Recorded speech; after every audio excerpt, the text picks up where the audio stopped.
Warm round of applause for Ailes McCarthy, everybody!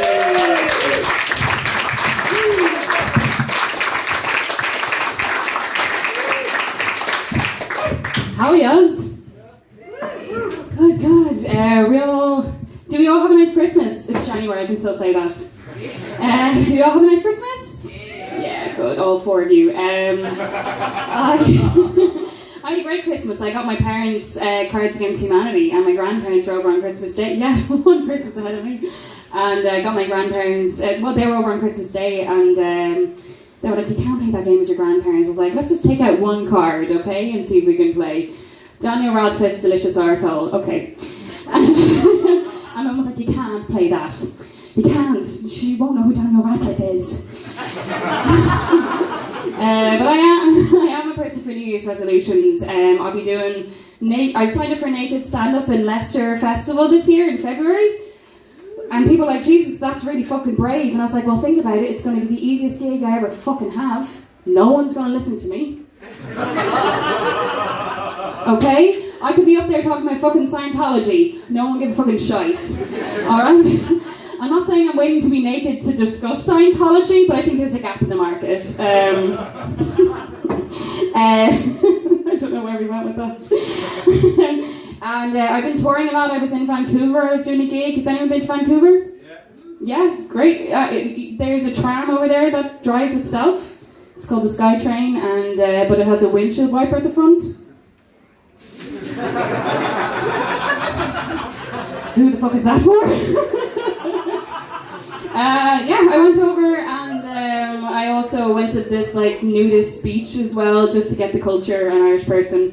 And I never got a dick pic in my life. I don't even want one. I don't know why they're a thing. When I have to explain myself, it sounds like I really want one. So it doesn't help my case. But I filled my quota that day, and then coming back, it was an 8-hour direct flight. So I was flying from Vancouver back to Dublin, and there was no in-flight entertainment, no air conditioning, no crack basically.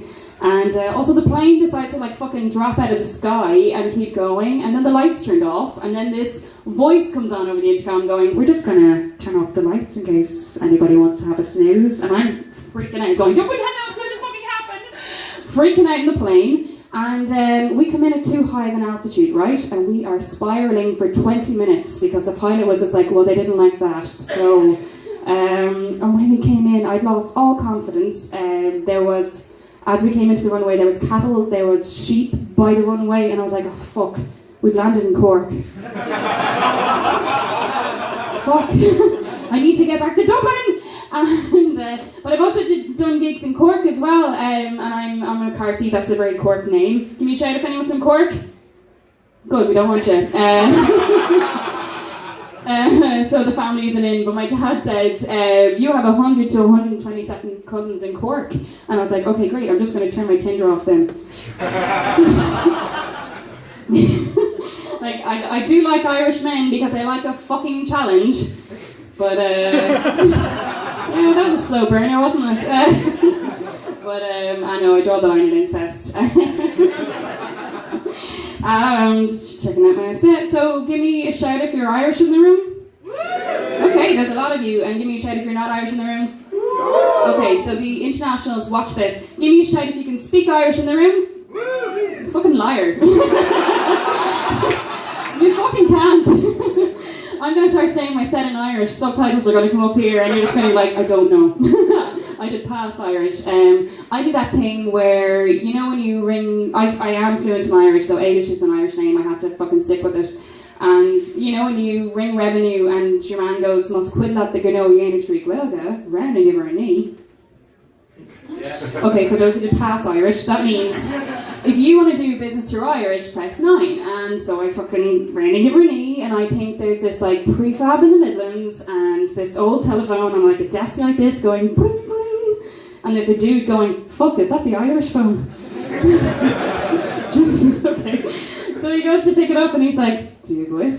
And I'm like, do you quit? And he's like, Ailish, is that you again? Yeah, I changed job, you know. That's a call too. But that must be a pretty niche job. Like, you name all the cities in Dublin or like in the country, you know, or like, what happens if you're out sick? Does a woman from the Lewis step in? Yeah. She picks up the phone. And then what else? We have the census man. Sorry, international people aren't going to get this. People know the census man? Yeah, I'm really gullible. I thought the census man would come to your house every 4 years and you had to be in the house to be counted. Otherwise, you didn't exist on the census. This is a running joke my father told me when I was a child, and every 4 years I took the night off to sit at the stairs till I was 24. And when I was 23, when I was 24 living with someone, I was like, fuck, what night is it? And he was like, I think it's Tuesday night. And I was like, no, the census man's coming around. And he was just like, I'm sorry. So when I heard about the TV license guy, I was sceptical.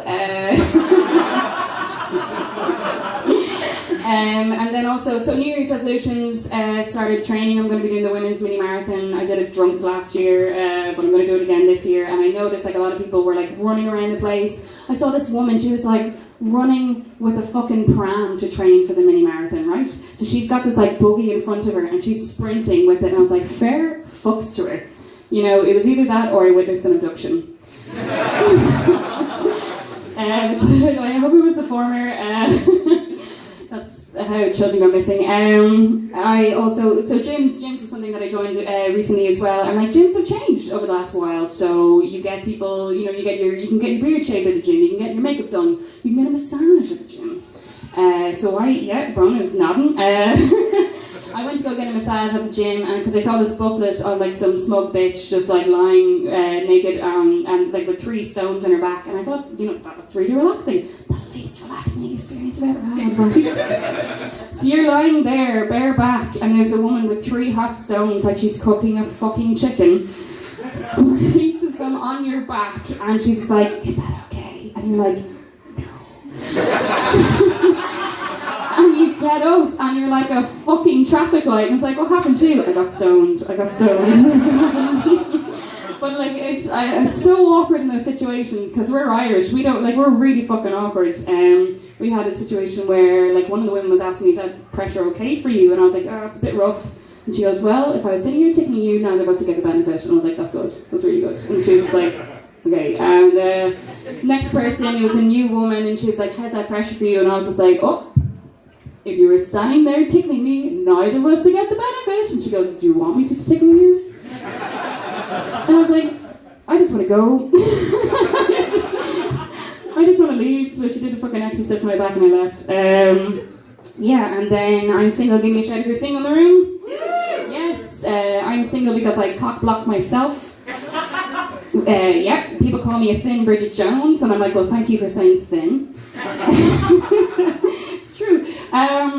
There's moments when, I remember I matched with a guy on Tinder, and then I was in River Island, we were going to go on a date in a couple of days' time, and I saw this like lovely yellow feathery fluffy thing in the sale section, so I tried it on for the crack, and I sent him a photo going, "I might wear this on our date on Tuesday," and I didn't hear from him. Weird. So weird. So weird. I don't know why that happened. But yeah, and then I am from Dublin. I don't have the accent because I was very